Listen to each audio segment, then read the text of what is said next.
ଆଲୋ ମା ରାନୀ, ତୁ ଜମାରୁ ବି ଚିନ୍ତା କରିବୁନି। ତୁ ଆଜିଠାରୁ ମୋର ଝିଅ। ଆମ ଘରେ ତୋର କିଛି ବି ଅସୁବିଧା ହବନି। ମୁଁ ଯେବେ ଛୋଟ ଥିଲି ମୋ ମା ବାପା ମୋତେ ଛାଡ଼ିକି ଚାଲିଗଲେ।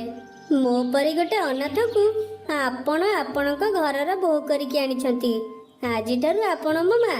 ମୁଁ ଆପଣଙ୍କର ସବୁ ସେବା କରିବି। ଆଲୋ ବୋହୂ, ତୁ ମତେ ବେଗ ବେଗ ଗୋଟେ ନାତିଟେ ଦେଇଦେବୁ। ମୋର ଆଉ କିଛି ଦରକାର ନାହିଁ। ସାବି ବୁଢ଼ୀ ଠାରୁ ଏମିତି ଶୁଣି ରାନୀ ଟିକେ ଲାଜେଇ ଯାଏ। ସେ କିଛି କହିବାକୁ ଚାହୁଁଥିଲେ ବି ଆଉ କିଛି କହିପାରେନି। ପରଦିନ ସକାଳେ ରାନୀ ସକାଳୁ ସକାଳୁ ଉଠି ରୋଷେଇ ଘର ଭିତରକୁ ଯାଇ ସବୁ ରୋଷେଇ କାମ ଆରମ୍ଭ କରିଦିଏ। ଆଉ ଘରର ସବୁ କାମ ବି କରେ। ଏମିତିରେ କିଛି ଦିନ ବିତିଯାଏ। ରାନୀ ଗୋଟିଏ ଅଣ୍ଡା ଦିଏ। ହେଇଟି, ଏ ଅଣ୍ଡାକୁ ନେଇ ମୁଁ ବହୁତ ଖୁସି ଅଛି। ଆଉ କେତେ ଦିନ ପରେ ଆମର ଏ ଅଣ୍ଡାରୁ ଗୋଟେ ଗୁଲୁଗୁଲିଆ ଛୁଆ ବାହାରିବ। ଆରେ ହଁ ପରା ରାନୀ, ମା ତା ନାତି ମୁହଁ ଦେଖିବା ପାଇଁ ଭାରି ବ୍ୟସ୍ତ ହେଇ ପଡ଼ିଲାଣି।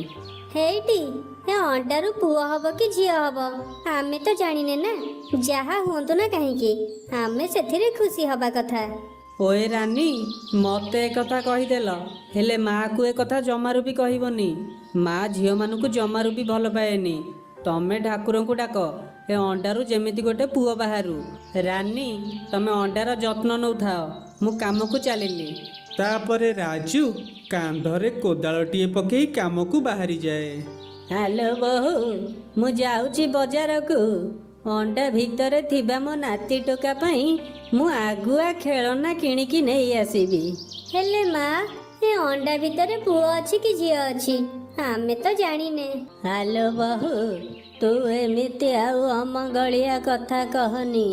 ଆମ ବଂଶ ପରମ୍ପରାରେ ପରା ଅଛି, ପ୍ରଥମେ ପିଲା ହେଲେ ସେଟା ପୁଅ ହିଁ ହୁଏ।